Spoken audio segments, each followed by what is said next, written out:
nsem no a che se wo mra hye bedwafi a ye twen sa ban ene ne nsa be hya ase na be ye mra e wo man Ghana mu se oba ene oba eda ena afi so bema ene bema eda no e ho nsensem a ene guso a ye bobo ho na abrante bi social media so ena odi na gro abrante na no atomu bi na wo say Sam George enche obe make statements bi say ye wura John Mani Mahama wo ba omomode say wo de ne nsa e be hye be wo na say na etimi abeye emra e wo man Ghana mu ne no e na abrante na fa so akeka na dwen pa e de a Sam George na ochire mu o Sam George na nkasa na ya de say game ni bia ni won ma Sam George ho eye na kono a obeba say o kwa say Sam George epe ene ensam de abrante na eka bi pa yenko ni yenkoti emra.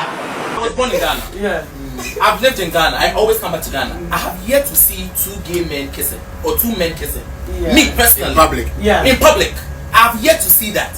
So Sam George is acting like say gay people are doing rallies every day. Want to write. Like what's up? I didn't so personal. Like relax. I promise you. It's not that deep. It's not that deep. I promise you. I don't know any gay person personally who is even attracted to Sam George. Like nobody is making advances towards you. Nobody is saying you are their crush. Nobody is. What is it? I honestly don't understand. Let us all, as collective people of Ghana, let us all focus on what matters. And what matters to me is healthcare. My auntie is in the Kolebu right now. We need dialysis. This is what matters to me. So at some point, we'll say, what kind of Ghana do we want to live in? Me, I want to live in Ghana where the roads are better. You know, I want to live in a Ghana where they say the schools. What's your say? The gay people are not asking you for anything. Well, don't worry about them. Trust me. Don't worry about them. They're not worried. I was saying that the abrante no air cano any was so chiremu I was saying that the abrante no can any which you was a Ghana for your come and the twaba and my area John Mani Mahama name when LGBT kills some will be and I'm Ghana for a twaba but you're ready mamma call almost so now they can for tap send at the amount so I was saying this kind of family and they are more man Ghana will tap send everywhere we are and Casa what the other answer Apple Store Play Store now down do tap send I will honor more obey you promo code at the TV and no any boy and they tap send a day a year Sambra promo at the aba. It's a send it to cover for near Chawacha dear near Sanima bonus and more do as an idea accountable more day now down the tap send up Mrs. Yana send this car ever be fear Mamma Quabeja for a 1 million at the Akosia Wajoa could be the show sister. Miss, but just be able to call. And I trade on Ponya Copasi. Yen near bay is yen near bear may. Then someone okay, was going to say. Yencha when I say right about now, Charlie Dior. Charlie. She okay. Na say obi be shreddy bibia be ka na shredding no won ti ase. Na your phones na ekuta ye di your phones na ekuta ye. E o se obi a na obon okromu a I ka just shredding na say destroy. Say your cat o say your tone o. Enye wo na be kire you. Me kan kura na so papa asa okasa na asa hu bia bobi na Sam Shey okay obeya na me wo fe ni wo so mu ni wa twe wo fom na odu twi fom a na waji woni so odu be twi fom a mo bi ehu no fo se ye no fo ampa o odu be twi fom a mo bi ehu se eto no wo to ni bia na asa wo langa wo be ya okay. Shey who kasa who dey be some question for me wo fa ho asem ni tugu and I want new qualities again dia e be man gay bia pe no enso so nye gay wo wa wo so nye gay no bia wo nye gay die na ba ne say na to me who say obi qualities en fa obi qualities en fa enso nye gay you ready all try be ho mu bube na yeso ye tebe mu bube o ene ye be ye sha se ne ye twe ya no asimu so a hwe na mo ansu na wo chi ko kwa ni ma wusu wo nye ge awunya lesbian man say na wo say we are lesbian oni qualities are lesbian for pe bu ba mo no mo nsam na na ni mo nsam che so no a we gay ono ni ma de o mu ka so bia na ye shallow mu ka so bia na ye shallow to say bia wo ti wona wo so ye intelligent wo kasa no and so wo say wo kasa no expose wo Charlie Dior me pe wasam cause na say mo abuko Kumasi ya mo ko ye kan say oh me ko Kumasi restaurant my favorite restaurant rich mo ko rich condo so ma mo ko ye show ho no wo dress na me head we fire pampistic na mo try it no one call lipstick black now then I am one and why you say me show am brand ni hu ni kan o say book mu drawings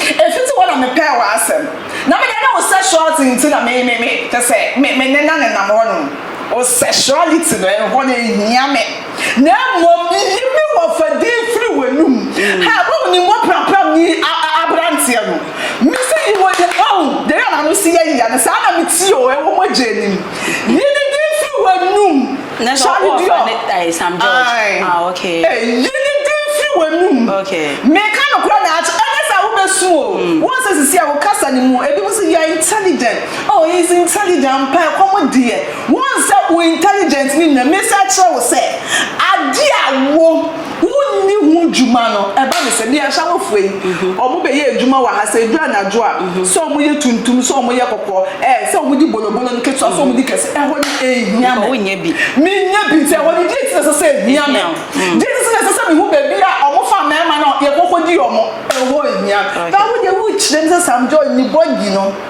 any qualities not gay for pe we so we gay and who is gay and at the end me sure say afa na nkofo be bo video etie aya analysis ni now that na ho say you be share the say Ghana for vote mahama say you come na dey say you LGBTQ+ RS dey you pem and you na wo be kire me see you shop me so dey accommodate no ho Robert Kaja say Ghana for say accommodate try ni person you 2 MPP okay banana come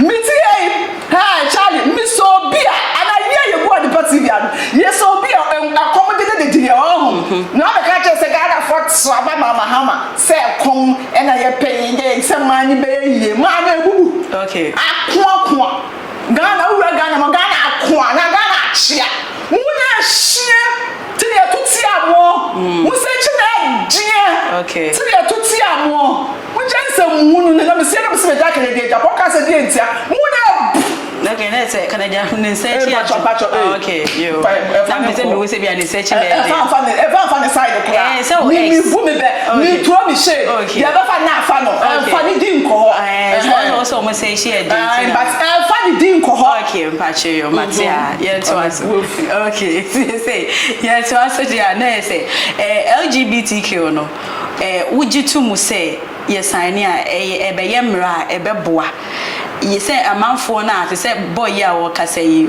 on the right so be show ba tare obi obetima show ba tare but na or ye kasa onye gay it no wo agata wujitu mu say be yemra ebe boa me ndi meto okay me di mase enti me ndi meto na me di mase nti no me ntimi nji ntum da okay jodi ne to na obeji atu ana memi hu oba na o dress mema dress ba ku mienu miensa o suspect okay ana dia ba ku sa dress oba mema we na sa de ankle say ye obo okwan ya mi meye mpo na obi ewe fi no ho a okoya ye obo sa wo de ankle toto wo nan ana wo sa wo hye enkawa ana wo sa wo bobo maso ana wo sa wo bobo mo techrema enti mi hu sa agedi bi wo hu na sa dress bema mi ya wo konkoro so obegbo awura mi aka che se wunye mi be wu mpo okay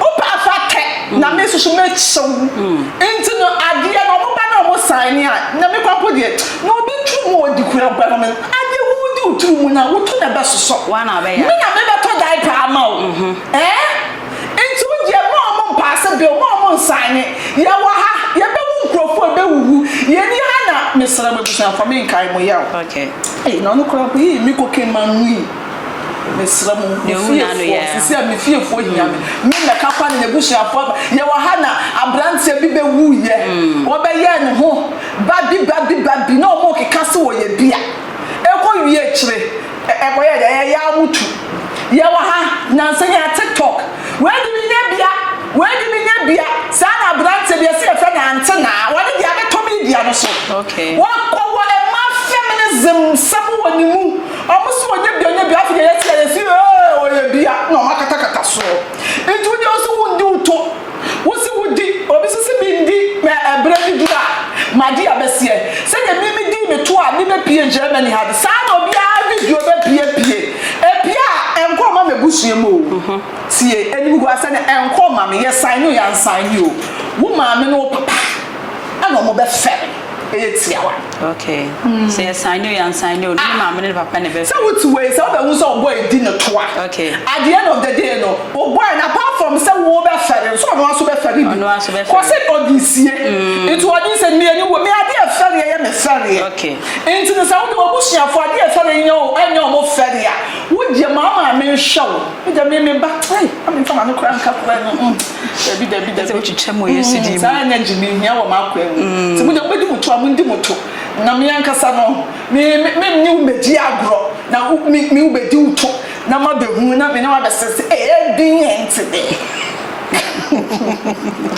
now also when you say wait when you comment or comment section hono like if am I na share I ma for enya bi and share me di ni bi akosi aboaje wa kumi the show sister tap send adarama na e dey komoditwi ebe som makram. Your favorite way to send money to Ghana is back! We're excited to announce that Tap Send is back and better than ever. After a brief pause, we are happy to resume our mission of providing fast, affordable, and secure money transfers to Ghana. Don't let anybody tell you otherwise. Tap Send is working power. And remember, tell your loved ones abroad to send money through Tap Send to stand a chance to win big in the December Sambra promo. Tap Send. Papa no.